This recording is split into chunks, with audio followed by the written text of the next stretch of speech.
Mason Carter had 10 minutes to clear out of the hangar after CEO Amelia Grant fired him in front of the entire technical crew. His replacement was Logan Pierce, a so-called leading expert the board was paying 5 times his salary. A few hours later, the alarms tore through the building, fuel ignited beneath the wing of an $80 million jet, and the hangar doors jammed shut in the middle of the fire. While every engineer panicked, Amelia realized the only person who had ever warned her about this exact disaster was the man she had just thrown out the door. Stay until the end to watch a father everyone dismissed become the one man who saved them all. The morning began quietly in Hangar 4 at Meridian Crown Aviation, a private jet management and maintenance company on the outskirts of Dallas. The crew was preparing the Crownstar 900, a jet worth nearly $80 million, for a flight carrying a group of investors from Dallas to New York that evening. Mason Carter arrived before sunrise, as he always did, and moved through his checklist with the same unhurried patience he brought to every aircraft he touched. Within the first hour, he found 3 things that troubled him: a faint smell of fuel near the left wing compartment, a pressure fluctuation in the fuel return line whenever the auxiliary pump engaged, a power connector near the fueling control panel that was running hotter than it should. None of it looked dramatic. There was no visible flame, no puddle of fuel spreading across the concrete, nothing that would alarm someone without years of experience reading the quiet language of a jet engine. But Mason had spent 2 decades learning that language, first as a fuel systems engineer for a defense contractor, later here in this hangar, where he had chosen a lower salary and steadier hours after his wife died so he could be the kind of father his daughter needed. In his old job, he had designed redundancy systems for military fuel lines, the kind of work where a single miscalculation could be measured in lives rather than dollars. And that discipline had never left him even after he traded a corner office for a set of coveralls and a toolbox. He rarely mentioned his old title or his old salary to anyone at Meridian Crown, not because he was ashamed of it, but because he had learned that credentials meant far less to him now than they once had. What mattered was whether a system behaved the way it was supposed to behave when no one was watching. The younger technicians on the floor trusted him instinctively, the way apprentices trust someone who has never once asked them to take a risk he would not take himself. But the people above him in the org chart saw only a man who slowed things down, who asked for 6 hours when the schedule allowed for 2, who treated every green light on a diagnostic screen as a question rather than an answer. He ordered the aircraft powered down, the inspection panel removed, and an inert gas leak test that would take between 6 and 8 hours to complete properly. That timeline meant the investor's flight would almost certainly be delayed or canceled. Ryan Hayes, the chief operating officer, was already furious about 2 other flights the company had lost that month because Mason had refused to sign off on early departures. He told Amelia that Mason was using his inspection authority to make himself feel indispensable, that the company could not keep bleeding revenue because one technician wanted to be careful. Mason did not argue with him. He simply placed a red warning tag on the control panel, the words written in his own steady hand: "Do not power this aircraft until the fuel compartment has been vented and inspected." A short phone call later that morning revealed, quietly and without fanfare, that Mason was raising a daughter alone, that she was staying with her late wife's sister that week, and that he apologized for possibly coming home late again. He was not staying at the hangar out of obsession with his job.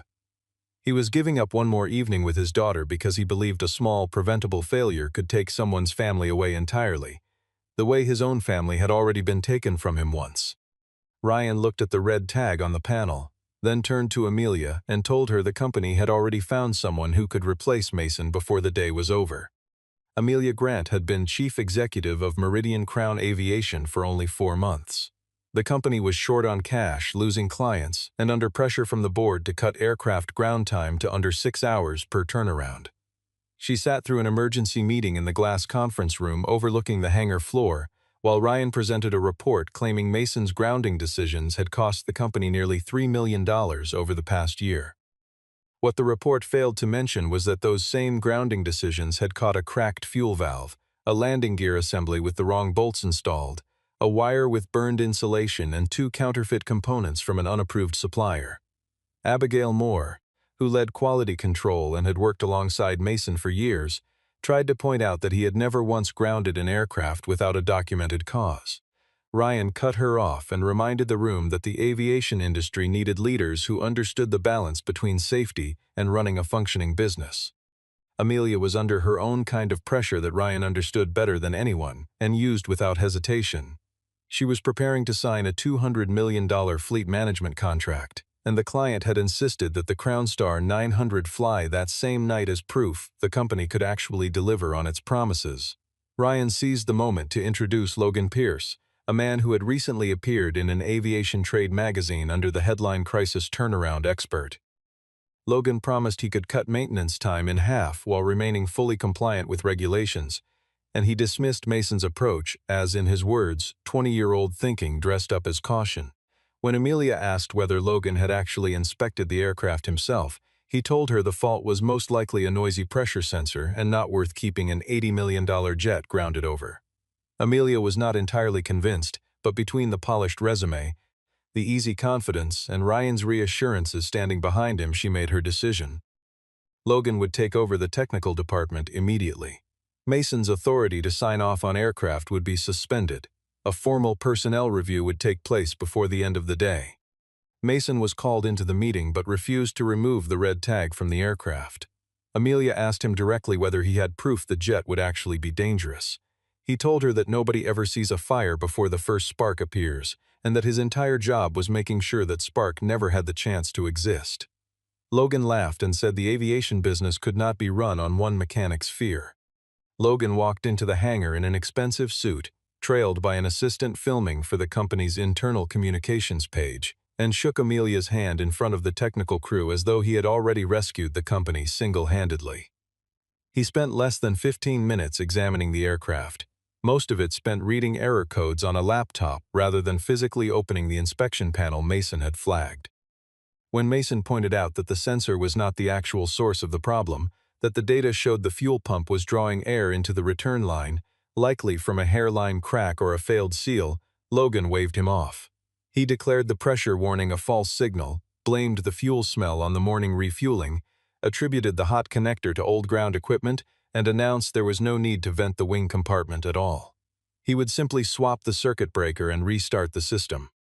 Mason noticed Logan intended to replace the 15-amp breaker with a 20-amp breaker specifically to stop the system from tripping repeatedly, a decision that was dangerous precisely because that breaker existed to protect the wiring from overheating in the first place. Owen Brooks, a 27-year-old technician who had trained under Mason for 2 years, stood nearby and could see real fear behind his mentor's calm face. Mason told him quietly not to power the system under any circumstances. Ryan appeared and announced that Mason no longer had the authority to give orders to anyone in that hangar. Logan pulled the red warning tag from the panel, crumpled it, and tossed it into a trash bin, an act the communications camera happened to capture without anyone realizing its significance at the time. Amelia watched it happen and said nothing, telling herself Logan was simply asserting the leadership a department too dependent on one man clearly needed. Mason made one final offer, asking for 2 hours to remove the fueling panel and run a nitrogen leak test properly. Logan mocked him, saying 2 hours could cost the company the largest contract in its history. Ryan handed Amelia a termination file that had clearly already been prepared, evidence that removing Mason had never been a spontaneous decision but something planned well in advance. Amelia asked Mason if he was willing to follow the judgment of the new expert. He answered that he could follow a supervisor's orders, but he could not put his signature on an aircraft he believed had a real chance of catching fire. Amelia understood this as a direct refusal, and she told him to report upstairs to Human Resources while Logan ordered the crew to prepare full power for the entire system. Ryan insisted on carrying out the termination on the hangar floor itself rather than in an office, claiming it was necessary to restore the chain of command in front of the whole crew.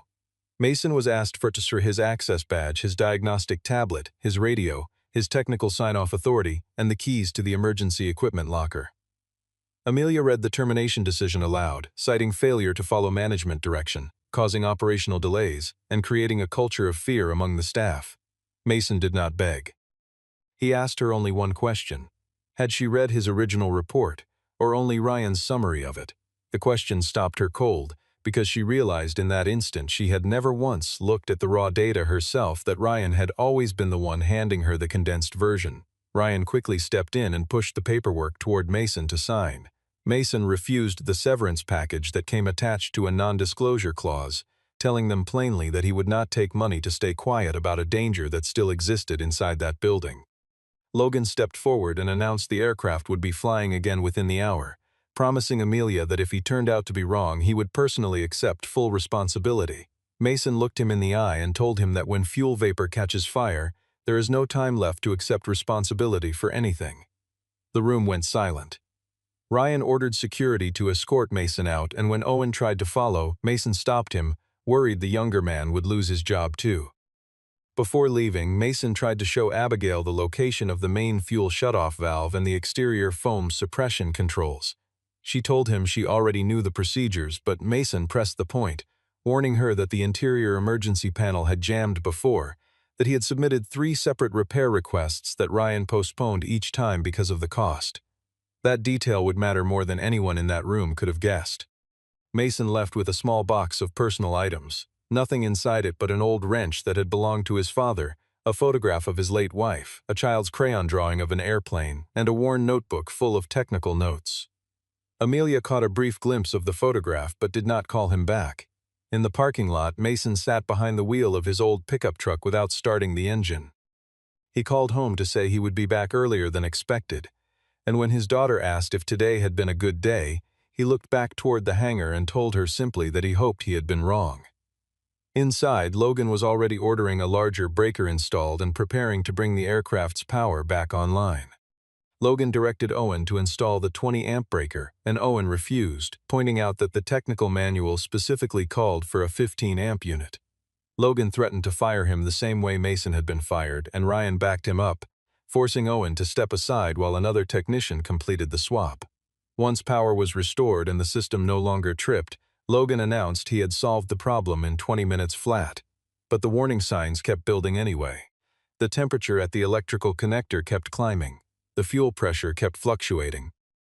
The smell of fuel near the left wing grew stronger. A thin mist began forming around the edge of the maintenance panel. The auxiliary pump started making an uneven whining sound that had not been there before. Abigail asked Logan to halt the test.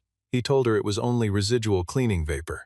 Amelia was in a virtual meeting with investors and received nothing more than a brief message saying the aircraft had cleared its first inspection step. Wanting to prove himself decisively, Logan ordered the auxiliary fuel pump, the secondary electrical system, and the ground air conditioning unit all run at the same time, a combination that created the exact 3 conditions needed for disaster. A cracked seal turning leaking fuel into a fine flammable mist, an oversized breaker that would not trip when the wiring overloaded, and a superheated connector generating an electrical arc directly inside a space now saturated with fuel vapor. Owen saw the first drop of fuel run down the underside of the wing and shouted for someone to cut the power. Logan accused him of still being under Mason's influence and walked toward the control panel himself to keep the test cycle running. Abigail ran up to Amelia's office carrying thermal images showing the connector had already exceeded its safe temperature threshold, and Amelia left the call immediately and headed down to the hangar floor. At almost the same moment, Mason was preparing to pull out of the parking lot when he realized his notebook was missing a critical set of pages containing the hangar's fire suppression schematics, pages still sitting inside a cabinet near door number 3. He considered going back, but security had already taken his badge. Inside the hangar, Amelia ordered Logan to halt every test until Abigail confirmed the system was safe. Afraid of losing face, Logan lied and claimed shutting the system down mid-cycle could damage the pump, buying himself just enough time to try to finish the test.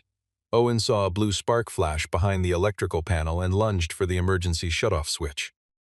Before his hand reached it, the breaker exploded and a deep, low thud rolled out from beneath the left wing as flame raced along the mist of leaking fuel, rising so fast that Amelia only caught a glimpse of Logan falling backward before Owen vanished behind a wall of fire.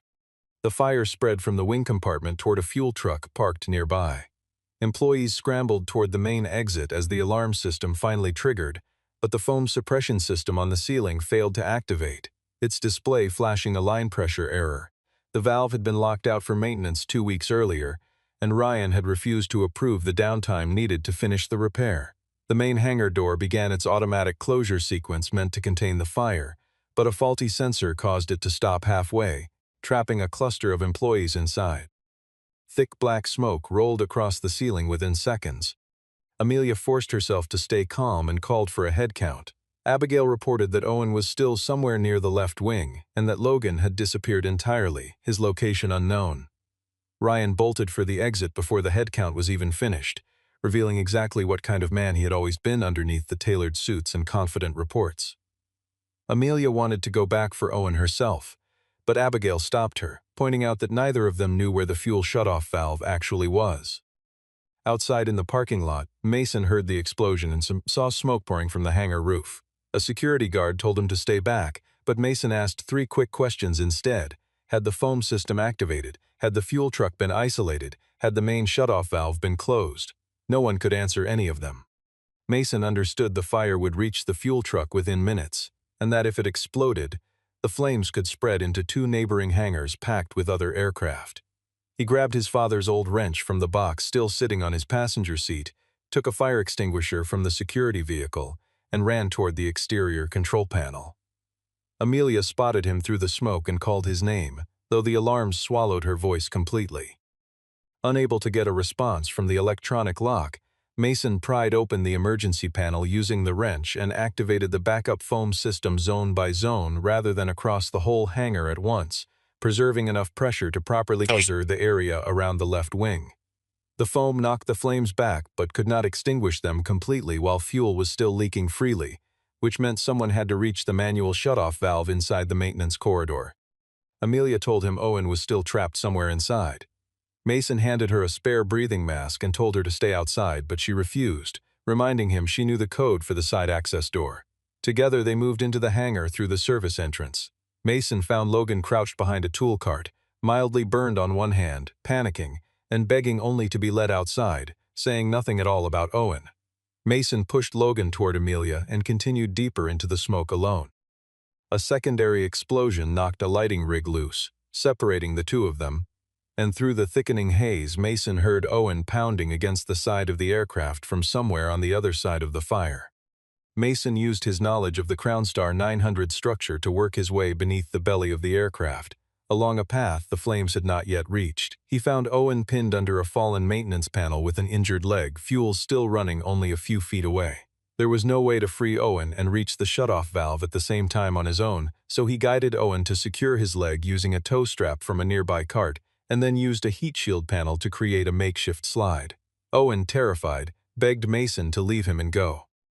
Mason reminded him that he had once taught him a technician never leaves someone behind next to a dangerous aircraft, no matter how frightened they are. Amelia found her way to them through a side corridor and helped pull Owen free from beneath the panel. For the first time since taking the role of chief executive, she was not the one giving orders. She followed every instruction Mason gave without arguing, without hesitation, because there was no time left for anything else. Mason pushed toward the manual fuel valve, its handle already too hot to grip with a bare hand, so he used his father's old wrench to gain the extra torque he needed. Years of neglected maintenance had left the valve nearly seized, forcing him to stay near the flames longer than he wanted to. Amelia used the fire extinguisher to hold open a narrow path beside him. When the valve finally turned and the fuel stopped flowing, the foam system began to gain real control over the fire at last. On their way back out, part of an overhead support structure collapsed. Mason shoved Amelia clear of the falling debris and took a glancing blow from a metal beam across his shoulder. Amelia and Owen pulled him the rest of the way out just as the airport's fire crews finally broke through, bringing the blaze fully under control before it reached the fuel truck or either of the neighboring hangars. The damage was still severe. The Crownstar 900 was heavily damaged, part of the hangar roof had collapsed, 3 employees suffered minor injuries, and Mason himself had burns on his forearm along with an injured shoulder. Owen survived but needed surgery on his leg. No one died that night, because Mason had reached the fuel valve in time.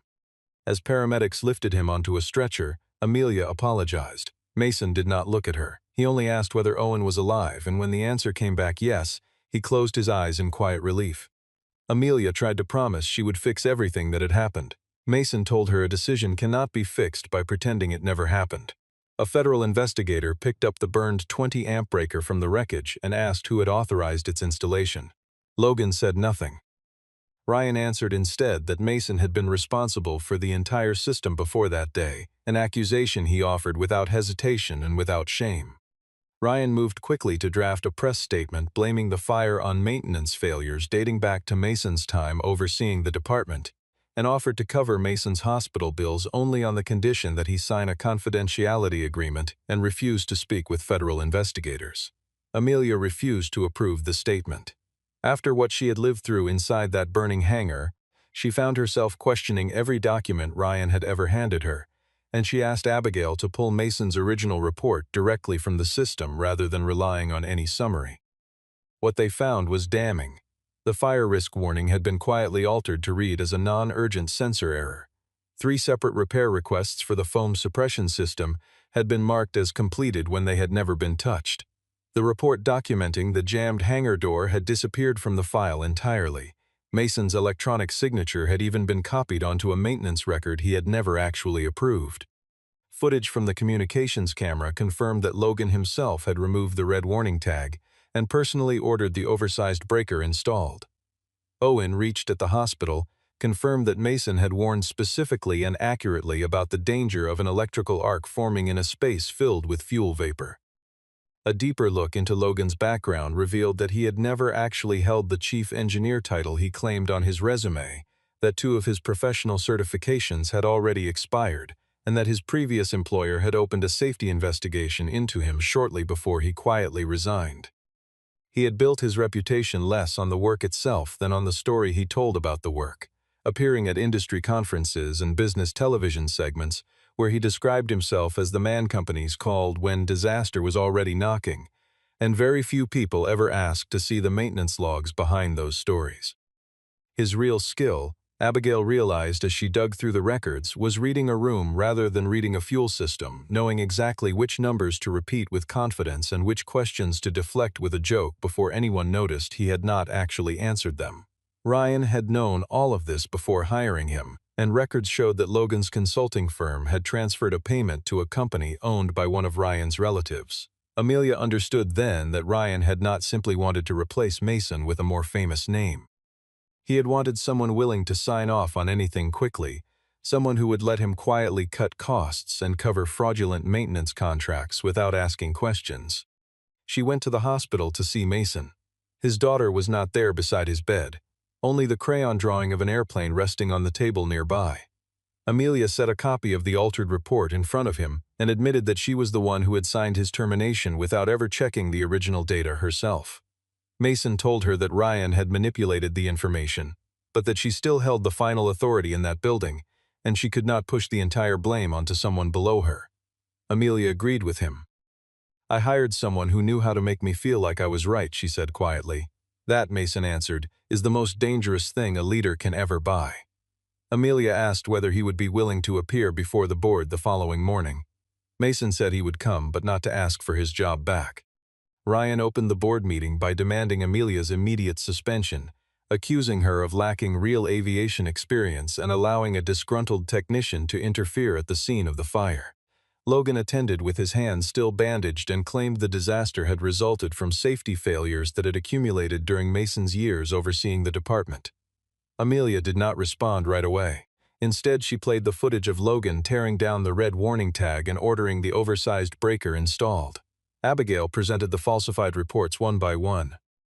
Owen joined by phone from his hospital bed and confirmed every warning Mason had given before the fire. The federal investigator shared preliminary findings that named the cracked seal.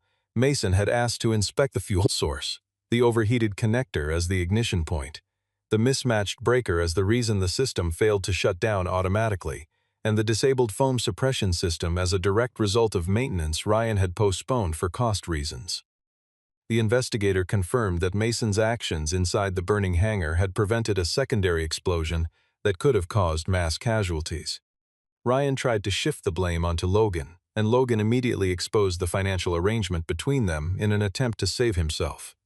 Both men were escorted from the room and their files turned over to authorities. For a long moment after the door closed behind them, no one in the boardroom spoke at all, the silence heavier than any argument that had come before it. One of the older board members, a woman who had sat on the board since the company's founding, finally asked Amelia what she intended to do now that the 2 men most responsible for the disaster were gone. The board wanted to keep the entire scandal quiet to protect the company's valuation, and two members openly suggested a settlement strategy built around private payouts and carefully worded statements that would avoid ever using the word fire in connection with company leadership. Amelia refused. She announced she would release the investigation findings publicly, compensate every injured employee, and accept whatever vote the board wished to hold on her own position. Then she invited Mason into the room. In front of the board and the entire technical staff watching remotely, she stated plainly that Mason had never caused unnecessary delays, that he had protected the aircraft, the employees, and the company itself, that firing him had been her own mistake and no one else's, and that the company had no right to ask him for forgiveness or for his return. She tore up his disciplinary file and restored his clean professional record.